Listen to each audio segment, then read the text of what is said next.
অনেক দিন আমাকে ভুলতে ভুলতে না, একদিন আমি যদি বেশি রাগ করে ফেলি, সেদিন আমি আল্লাহ তোমাকেই তোমার থেকে ভুলায় দেব।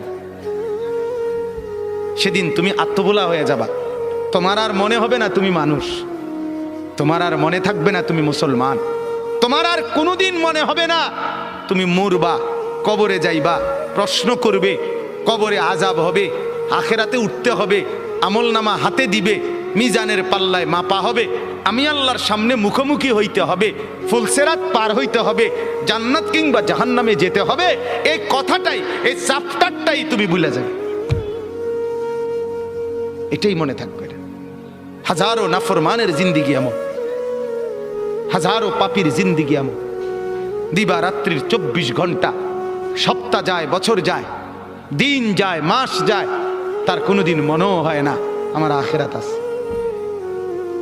বোঝেন না? মসজিদের সামনে, মনে করেন কথার কথা, মসজিদের সামনে চা দোকান, আজকে 10 বছর দোকানদারি করে, তার দোকান থেকে চা খাইয়া লোক মসজিদে যায়, মসজিদ থেকে বাইরে হইয়া লোকে তার দোকানে চা খায়। এই নাফরমান 10 বছর ধরে কোনোদিন তার মনে আসে নাই যে আমিও তো একটা মুসলমান, আমারও তো মসজিদে যাওয়া দরকার। কি মনে হয়? কি মনে হয়? আল্লাহ মাফ করুক, না জানি আল্লাহ তাআলা তোমারে গুমরা করে দিল, না জানি মাওলা তোমারে পথ থেকে সরায় দিল, জান্নাতের রাস্তা